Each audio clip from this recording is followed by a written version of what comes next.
Hello everyone. This video is in response to the poll that was taken on my Insta page. So obviously the video is about why investing into equity is a far better option as investing into mutual funds and SIP. Before getting into the whole technicality and comparing how much a good portfolio would give you and how much a good fund would give you, let me just clear a couple of things first. That one, this video is not really going to be technical. I'll not get into the technical and jargon part of what your PE is and etc and etc. Second, I won't even get into the technical part of trading of what analysis is and XYZ. I'll keep it as simple as possible. So before we start with comparing things and getting into the depth of why funds don't work in general, is that let's try to understand basically what is wrong with the whole concept of getting into mutual fund as someone who doesn't understand anything about mutual funds and SIP. Is one that you have zero control over your funds. Now, this can be equated from the point that okay, what are your various options that you have as a human being on planet Earth to do any kind of investment or to increase your asset column. Okay, one, obviously you put your money into a bank, into a saving account that gives you a certain amount of percentage every year. Above that you have your FD. Above that, obviously you have your mutual funds and SIP. And say at one point of time you also have that you can go ahead and you can buy up a property, and that can give you a certain amount of return. Right now, just take the latest option that I spoke about and assume you come to me with one CR, and you're like, I want to buy a flat because I want to invest my money into property at this point of time. And I'm like, okay, you give me 1 crore, I'll give you a flat, but I'll not tell you which building the flat is in, and plus I'll not show you the flat. Second, I'll simply tell you that over a 5 year time frame, the probability of you getting 50% or 60% as return is extremely high, because all the buildings that I've sold in my last 20 years of my career have given on an average this amount of return. Would you go ahead and buy a flat from a guy like me? The answer is an obvious no. Any common guy with slight amount of common sense wouldn't get into a deal like this. Sadly, this is the kind of dealing you generally do with your mutual fund managers. They'll give you an X amount of percentage that the fund has been doing in their glorious good years, not tell you how much they were poorly performing in the bad years, and then they would ask you to buy it and probably push money into their funds. Now, the problem is that second is that you're at the mercy of how good your fund manager is, the guy also who operates the funds for you, right? Second, and the third part over here is that the fund manager is technically not bothered about you making money, because see, he's not a trader, right? He's not someone who's making a living out of trading. He doesn't know head and tail about the market. What he only knows is that he has to do a particular task so that he can get his salary and he can make his boss happy, right? So the last thing on his head is to make money for you, right? Now, let's get into, so this is one primary problem that everyone should have with getting into mutual fund and SIP.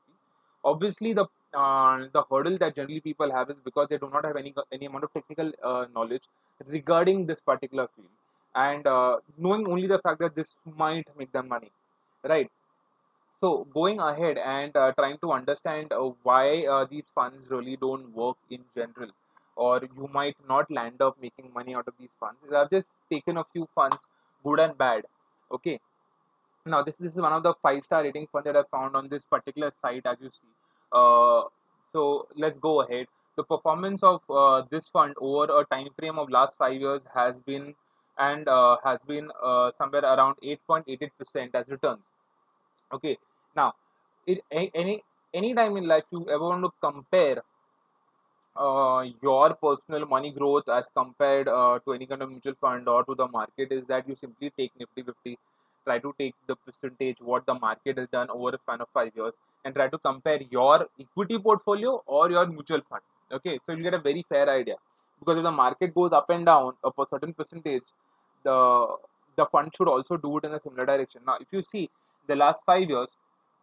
Okay, just before I tell you the exact percentage, what do you have in front of your screen for anyone who doesn't really know anything about the market? Is that your vertical axis, that means your y-axis, is your time. The horizontal one is the vertical axis is your price. The horizontal one is your time. What you have in front of your screen is a candlestick chart. You can just ignore that fact over there. What we see over here is this is the price in 2015 for Nifty 50. Okay, and this is the current price that we have. So the difference between the price, okay, in a span of 5 years has been around somewhere 12.18%. That is just marked over here, 12.18%, right? So now the best fund that we have really found is a 5-star rating fund which gives somewhere around 8.88% over a time frame of 5 years. That is not performing as the market did, right? And this is one of the best case scenarios that you would have. Going ahead, you have another 5-star fund, which is an Axis long-term equity fund. See, obviously, see people understand over here. I'm not trying to pin down one single fund, or I'm not trying to tell you you are smart enough, or I'm the smartest one around. I'm not saying that. What I'm saying is, let's take the best case scenario that you could have, and let's see what these funds are doing. So this fund also for from a 5-year time frame has done only 5.25% as returns, which obviously is less than half of what Nifty 50 did. Right now, if you go ahead and we check the bad ones, okay. For example, this is a 1-star rating fund over here. This one does a mere minus 0.85% in a span of 5 years. That means gives you negative.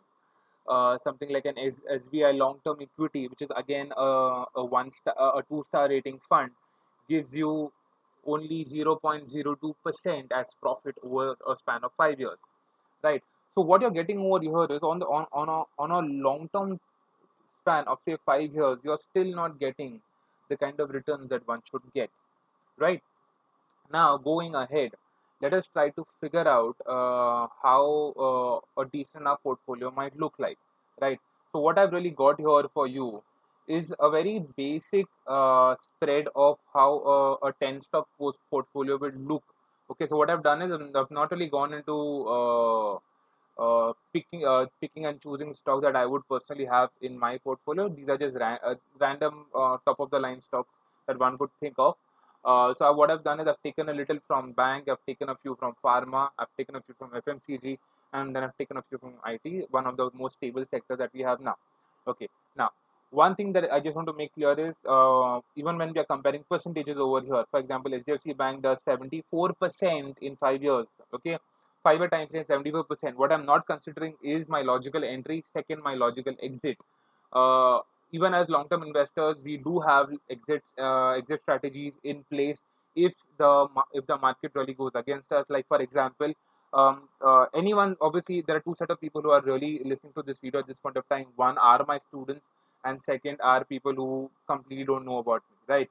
So so anyone who doesn't really know about how we function, all my students and me had exited the market at Feb end or at max at March, because we obviously have an exit strategy when it comes to long term trading as well. So given that, obviously the percentages would differ more or less in the positive direction only. But going ahead, HDFC Bank does a massive 74% in a span of 5 years. Kotak Mahindra Bank is another bank as an example, does 71% in the last 5 years.